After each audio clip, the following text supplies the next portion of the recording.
بسم اللہ الرحمن الرحیم۔ السلام علیکم۔ جو انگریز افسران ہندوستان میں ملازمت کرنے کے بعد واپس انگلینڈ جاتے تو ان کو وہاں پبلک پوسٹ کی ذمہ داری نہ دی جاتی۔ دلیل یہ تھی کہ تم ایک غلام قوم پر حکومت کر کے آئے ہو، جس سے تمہارے اطوار اور رویے میں تبدیلی آ گئی ہے۔ یہاں اگر اس طرح کی کوئی ذمہ داری تمہیں دی جائے گی تو تم آزاد انگریز قوم کو بھی اسی طرح ڈیل کرو گے۔ اس مختصر تعارف کے ساتھ درج ذیل واقعہ پڑھیے۔ ایک انگریز خاتون جس کا شوہر برطانوی دور میں پاک و ہند میں سول سروس کا آفیسر تھا، خاتون نے زندگی کے کئی سال ہندوستان کے مختلف علاقوں میں گزارے۔ واپسی پر اس نے اپنی یادداشتوں پر مبنی بہت ہی خوبصورت کتاب لکھی۔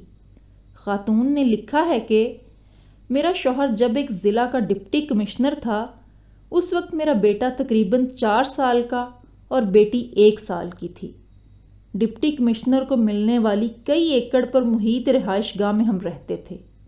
ڈی سی صاحب کے گھر اور خاندان کی خدمت گزاری پر کئی 100 افراد مامور تھے۔ روز پارٹیاں ہوتیں، شکار کے پروگرام بنتے۔ ضلع کے بڑے بڑے زمیندار ہمیں اپنے ہاں مدعو کرنا باعث فخر جانتے، اور جس کے ہاں ہم چلے جاتے وہ اسے اپنی عزت افزائی سمجھتا تھا۔ ہمارے ٹھاٹھ ایسے تھے کہ برطانیہ میں ملکہ اور شاہی خاندان کو بھی مشکل ہی سے میسر تھے۔ ٹرین کے سفر کے دوران نوابی ٹھاٹھ سے آراستہ ایک عالی شان ڈبہ ڈپٹی کمشنر صاحب کی فیملی کے لیے مخصوص ہوتا تھا۔ جب ہم ٹرین میں سوار ہوتے تو سفید لباس میں ملبوس ڈرائیور ہمارے سامنے دونوں ہاتھ باندھ کر کھڑا ہو جاتا اور سفر کے آغاز کی اجازت طلب کرتا۔ اجازت ملنے پر ہی ٹرین چلنا شروع ہوتی تھی۔ ایک بار ایسا ہوا کہ ہم سفر کے لیے ٹرین میں بیٹھے تو روایت کے مطابق ڈرائیور نے حاضر ہو کر اجازت طلب کی۔ اس سے پہلے کہ میں بولتی، میرا بیٹا بول اٹھا، جس کا موڈ کسی وجہ سے خراب تھا۔ اس نے ڈرائیور سے کہا کہ ٹرین نہیں چلانی۔ ڈرائیور نے حکم بجا لاتے ہوئے کہا کہ جو حکم چھوٹے صاحب۔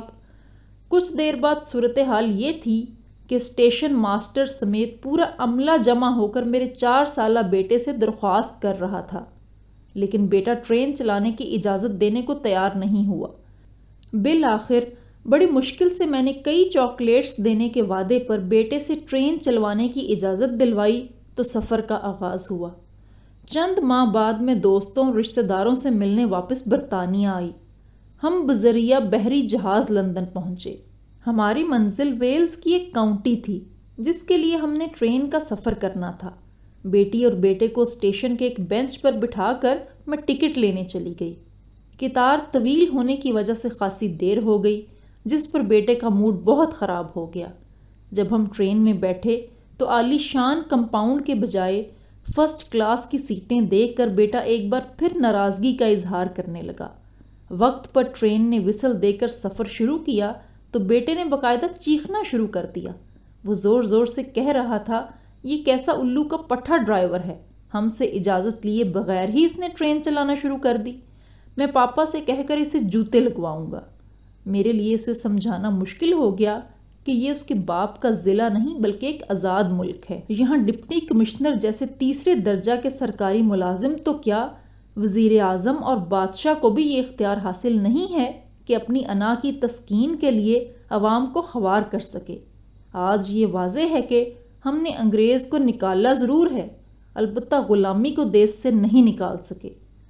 یہاں آج بھی کئی ڈپٹی کمشنرز، ایس پیز، وزراء مشیران، سیاستدان، جرنیل صرف اپنی انا کی تسکین کے لیے عوام کو گھنٹوں سڑکوں پر ذلیل و خوار کرتے ہیں۔